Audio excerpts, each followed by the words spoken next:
That name said, who do you think is the weirdest Legend of Zelda character, Tingle? It's Tingle. Or the clowns in Twilight Oh, Princess. they freak me out. The Cuckoo clown Clowns guys. scare me. I say Rupel from Skyward Sword. Okay, clown from Skyward Sword. Yeah, basically any character in Zelda that's a clown is just freaky and weird. Do you guys know who Rupel? I think his name's Rupel in Skyward Sword. Yeah. Is he the demon? No. No, that's Batrio. The demon was pretty weird. Like, where's Batrio. Yeah, I don't remember his name. He's a French demon. No, his name was Rupin from Skyward Sword. Is that the one that had like little wheels? Salesman. The shopkeeper? Yeah, he's the shopkeeper that like. He's kind of. Oh, it's like the rosy little cheeks. Yeah. He's got the rosy cheeks until you don't want to buy something. There's like. Also, kind of on the weird spectrum, Majora and Zant. Oh yeah, Zant. Some of the weirdest freaky villains in all of Zelda. Majora freaks me out. I want to say in general, like the weirdest, and I love him so much for it, is Girahim. Oh yeah, Girahim is not weird. He is he fabulous. Well, I mean, it's a stigma to fabulous then, but no, just like genuinely, you're just like, is he getting turned on by torturing me? Like I'm confused. Oh, he is. Like it's like so. I don't know. He's very, very. What's the word? Not charismatic. Yeah, but it was just very much like, I can't wait to just shut you up and kill you. Because I love him as a character, but he is very much like probably one of my favorite side villains, which you think he's really like, you're just so focused on him almost being like the main villain for the longest time, and then for him to go out the way he goes out, there the you're one like, scene oh, where he like crap. licks your face? Yeah. He's like right next to you. The first time you meet him. Yeah, no, he's and you're he's like, so what? And you can clearly see that Link's freaked out. Yeah. But he talks about like he can't wait to hear the shrill of your screams and stuff like that. Link's just like, if you're gonna kill me, please go ahead. Do it now. Yeah, just don't Quickly. hurt Zelda. Like Lisa, like still did.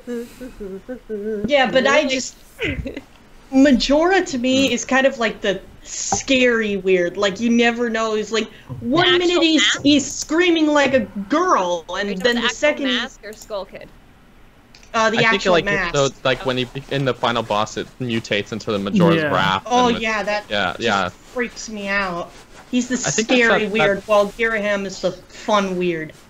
I think with Majora's Wrath, especially, like it's sort of this unhinged craziness that's like. Yeah. That's sort of like why the Joker is scary in Batman, because it's like he's not just like dangerous, but he's unpredictable and wild, and he's just unhinged, you know. Whereas other villains are a little more calculated. So something I never, I'll say this really quick and then we'll move on to the next question, but something I never really understood about Skyward Sword with Girahim and Fi was that Girahim was the spirit of the Sword of Demise, and Fi's the spirit of the Sword of Link. But you know, Fi comes out, she helps you and stuff, she shows you, points you in the direction, and like helps you out in some ways. But if you look at Girahim as the spirit of whatever sword Demise has, he isn't just like helping Demise, like he's going all out, like actually kidnapping Zelda or trying to, releasing all of this stuff. Like he's the more aggressive version of Fi. Yeah, like he's actually doing stuff. To whereas I always saw them as the sort of antithesis of each other, though. They're the like, yin and yang. Yeah. Where Fi is much more passive, and Girahim is more aggressive. Yeah. The way I always looked at it is Fi definitely was obeying the commands of Hylia, but she was very orderly. Like you would consider her like a robot or programmed, and that she knew order, and her like she's always, you know, like my duty is fulfilled. She was very much like this is the only logical way to go. Yeah. My analysis, you know, like there's a 98% chance the batteries in your Wii remote are low, you know, stuff like that. Whereas Girahim, you know, he was like everything but the opposite. He was on a whim. He was disorganized. He had a plan. Very chaotic. Yeah. So, But it almost makes me think, like, where was that sword? Where did that sword come from exactly? Like, could we know the origin of those swords, and then you later know, like, oh my gosh, this sword is about to cause so much trouble in the future, you know, like seeing it forged, and know. Kind of like with the Shadow of Mordor and stuff like that, you see the rings being forged and stuff. Yeah, and then, like, even though Girham was the spirit inside the sword, he made his own sword. So it's like, why didn't Vi ever make her own sword and try to help you never out? told her to. Yeah. All right, so our next question is actually comes from... I was going to go to you for the next question, Daniel, but this next one comes from, I believe, one of Miss Click's followers. So Miss Click from Kevin. Kevin Long, do you think that there should have been a Korok champion? This is actually a really cool idea because you never really think of Koroks outside of, I mean, maybe Makar, you know, kind of, but like you never think of them, but like kind of scared, timid, you know, a little, you found me. You know? Wow, that was an eerily good impression. That was a very good impression. That was well done. That was perfect. Stream a lot. Teach me your ways about impressions. It was like 100% accuracy. But yeah, I mean, I think that'd be a super cool, like, to kind of, you think of like more of a quiet character, or maybe he's just like the most bold and brash of the Korok, you know, type. Is he tiny and scrawny a little bit, or does he like have a little bit more distinctive differences? You know, is he like Groot? Yeah, I know, right? Oh, yeah, like say his name over and over and over again, like Pikachu or something. But like, that would be, I don't think there should have been. I think it'd be really cool to have another distinct Korok character. Again, because Wind Waker was really cute with that, you know. Well, we have Hestu and... Oh my gosh, Daniel, I'm so sorry for interrupting. It's okay, we do this. I do this with every guest. I just wanted to point out that the Koroks make weapons. Like, I've been using they make weapons for Link. Like, that's a plot point in the forest where they say, oh, I made this for you, where they do make weapons, and it's just a matter of will they use them, because it seems like all they're concerned about is just giving their weapons to Link rather than using them themselves. Yeah, but they are Link-sized weapons. They're businessmen. Those guys are too small to hold the forest dwellers' weapons. But this is a good time to bring up, I think we mentioned it in an older video, there was concept art.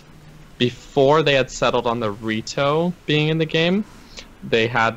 there's that book. There was a Kokiri champion originally, and there's concept art of that. So Kokiri, they are the same race, technically. Yeah, and technically. We have seen fan art of Saria as a champion in Breath of the Wild. Well, the champions and the sages, their roles are a little different.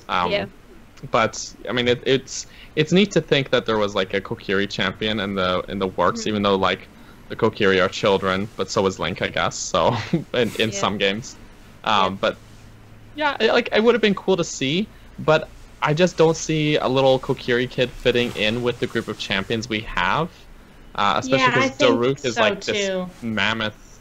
He is as big as Death Mountain, and you know, like really in the group of champions, Link is the little one, which I think is kind of funny. Because even compared to Mipha, who is very old. And age-wise, so it's age-wise, but like because Zora, they age much slower than Hylians apparently. So, but it's I like the idea, but I don't think it would have played out as well as what they settled on.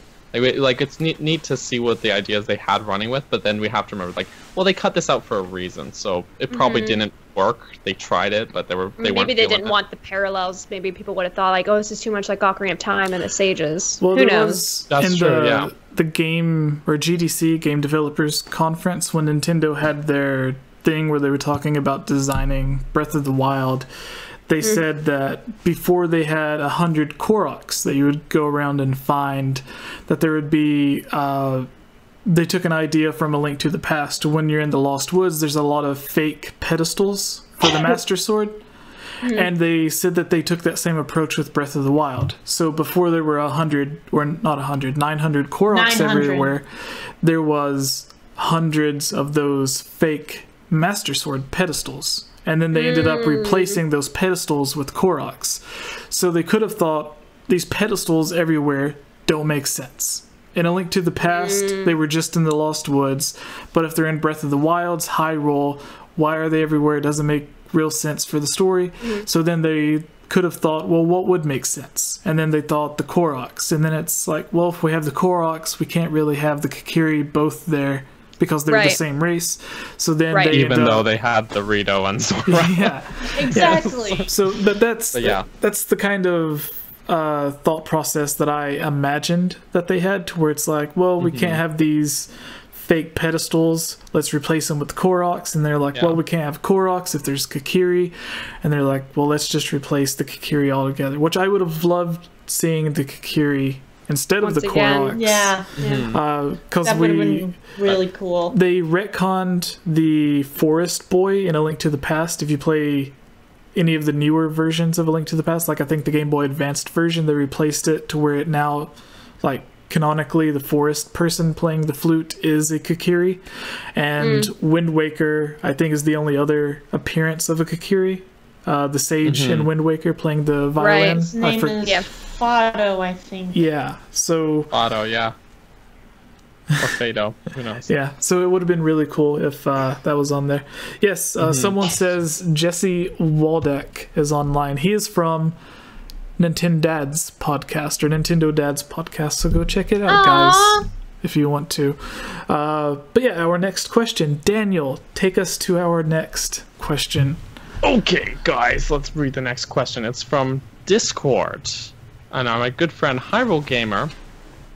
Fact. Benson. Yes, Benson, whose accent I love. Has there ever been a time in your life that you have felt out with the Zelda franchise and stopped playing Zelda games for a period of time? Or have you never fell away from the franchise? So, kind of. Like, I don't think there was, like, one... There was a point where, probably when I was, like, 16 or 17, where I wasn't playing very many video games. I pretty much just played. There was like a solid year where like all I played was Tetris, and I got super good at Tetris. I don't know why like that. I don't like Tetris is one of those games where it's like it just it really like challenges you because there's no real like end to the game. It just goes until and it keeps going faster until you lose basically. So there's no real end to the game, and so I got super good at Tetris. And what ended up, I stopped playing Tetris because after like a year of like playing only Tetris, because what happened, I was playing it. I'd started a game of Tetris, like I was still in high school at this point, but started the game of Tetris at like 8 or 9 p.m. one night, and I was still playing it at school the next day. That same game of Tetris, I had just somehow kept it going for like hours, and my friend, I like played it all throughout the first class. I just paid no attention in class, and then my friend got so annoyed, he slapped my DS out of my hand and broke my copy of Tetris. And I was like, that's really upsetting. And the hinge on my DS also broke. So were things flying? Like, was there a huge fight and like things thrown around? Because that's how I would react. Talk to him for like a day, but you know, I'm a pretty forgiving person overall. But not me. So that was just plain old upsetting. If that happened to me, if like someone broke my 3DS right in front of my face, I'd just be like, no, just throwing things. But I just want a man pay for a new one. Yeah. But pretty much other than that, like year, I pretty much always played Zelda. The first game I ever played was A Link to the Past, and I never. Well, when I first started playing, I was just a wee little one, but I never got very far. But like I pretty much just like never stopped. I played A Link to the Past and then Ocarina of Time as a kid, and just played these games to death. Like I know them like the back of my hand. So and now Breath of the Wild, right? So. I will stop playing Zelda games when they stop making them. Actually, no, I won't. I'll probably just keep playing the old ones. So. All right. Who's next? Yeah, you go next, Ashley. Let's because there are quite a few questions. We've been taking a while. Need to go soon. Yeah, we've been taking a while on the past questions, so let's try to get through the rest of these kind of quickly. All right. So, I've never actually fallen out of the Zelda franchise. I've never just been fully introduced into it because my grandma, she actually had Game Boys. She used to play Nintendo a lot when she was a kid, and she gave me and my sister Game Boys when we were little, and one of the cartridges that she gave us was Link's Awakening. Mm-hmm. And I played only a little bit of that, and I never actually actually gotten far into it, and I just sort of forgot about Zelda. And the really big game that brought me back was Majora's Mask, because it just when I first saw it, it just freaked me out, that game, and yet I still was like, I want to know more, but I also don't at the same time. Ben drowned, seriously. Anyways, I've never actually fallen out of the Zelda franchise. It's just that I was never really got super hooked into it where I fell out of it. So I never did, to be honest. All right, and what about you, Miss Click? No, I've never, ever, never will have a falling out with Zelda, to be honest. Zelda, I think, has gotten me, probably besides my own faith, has gotten me through hell and back. And Zelda has literally been adapted to my life in so many different scenarios, and not just how to be, as a person, and to be courageous and to be wise and to seek power in a balanced way and a respectful way. Otherwise, you end up destroying yourself and those you love. It's also been, you'll do anything for those that you love. You'll do anything to save or to rescue or to defend someone. And I think because of that struck with me so much as a kid growing up. That has, whether or not I realized it intentionally, it just became part of kind of my code. And so Zelda to me will always be very special. So I hate it when people, say this game was trash or this game was bad. It's just they're all different because they're each known for a unique way. It's kind of like saying, which child of yours is your favorite? If you had to pick, my mom had to pick out of the three of us, which one would live? Do you see how ridiculous that sounds? Every one of them is special for a different reason. And so Zelda, I literally played those games into the ground every time. And every time a new game comes out, a new trailer, you think of back where you were the last game and the game before that and the game before that, when you first got your hands on it or when you were first waiting in line to get it. And I just think that Zelda has something very special that a lot of series don't. And so for me, it's just, I've always been known as, you hear The Legend of Zelda and I'm getting tagged in, memes and stuff. And actually one year for Christmas, on my bookshelf back here, I don't know if you can see it, it's up one, but I literally the same Christmas got 3 copies of Hyrule Historia from 3 different people because they saw it, they saw the Triforce, and they're like, all right, I'm gonna get this for her. And I still need to do a giveaway of these, but it was just Zelda has literally changed my life so much. So long story long, no. To try to make mine as short as I can, the only time that I could think of after actively being a Zelda fan, because A Link to the Past was my first Zelda game, and then I think I played the first twins. I think I played the first 2 Zelda games on the NES, but I just looked at them and was like, oh, these games look like crap compared to the Super Nintendo. I guess I was one of those kids. And then it was really difficult because it wasn't even the first Zelda game. It was Zelda 2 where it was all level based and RPG. So I wasn't really able to play it past the first dungeon, if I even made it past that. So the Zelda series wasn't really the Zelda series to me at that point. It was just I like A Link to the Past. But then after Ocarina of Time, it was my first Nintendo 64 game. It was amazing. And then Majora's Mask, Wind Waker, and all of this. And then the handheld games. But the only time that I really after becoming an active Zelda fan, to where it consumed my life. The only time where I wasn't playing a Zelda game for that long was there was a brief moment between like the Wind Waker and Twilight Princess, but even then, even though I wasn't really playing Zelda, I was taking a class in school where I was the teacher's assistant. I didn't have to do any homework or anything during the class or study, so I spent the entire time. It was great. It was a computer keyboarding class. I already knew how to type, so I didn't have to do anything. And teacher made me her assistant, so I spent most of the time on the computer writing, or not writing, but looking up. It was, at the time, all of the websites was calling it The Legend of Zelda tentative title, because they just knew it as The Legend of Zelda. It would have went on to become Twilight Princess. But that was like a short gap where I wasn't playing any Zelda games, but I was still actively looking up whatever the next Zelda game was going to be. And then there was the time between Twilight Princess and Skyward Sword as well. I really got into games like Call of Duty and just PlayStation games at that point. I had a PlayStation 3. I was addicted to the game Skate for a while. Call of Duty, other PlayStation games, Need for Speed.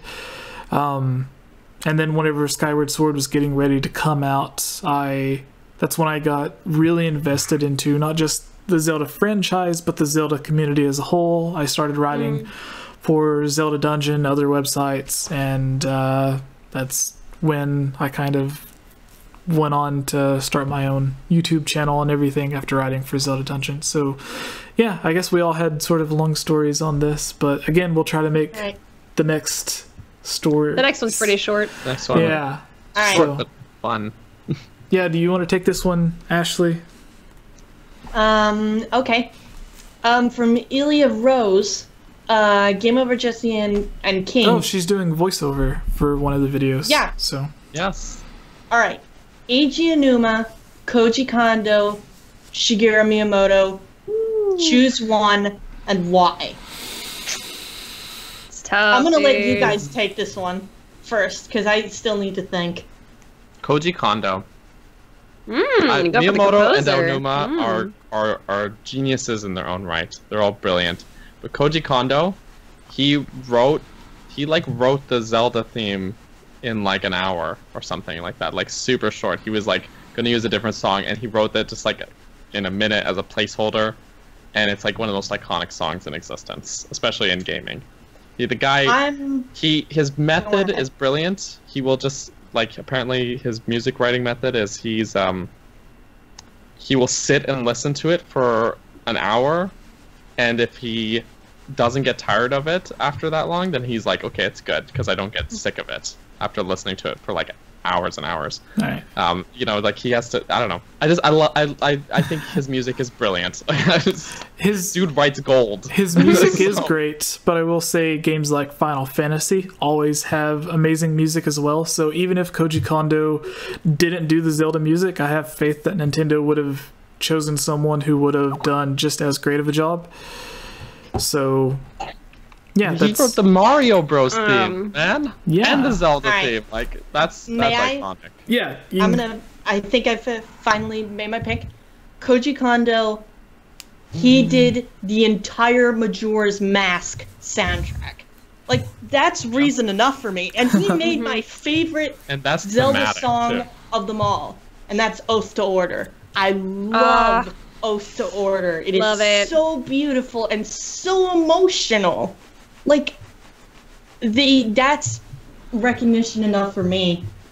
Yes, Shigeru Miyamoto and Eiji Aonuma, they're fantastic. I don't think the Zelda universe would be anything without them, but I don't think the Zelda universe would be anything without Koji Kondo either.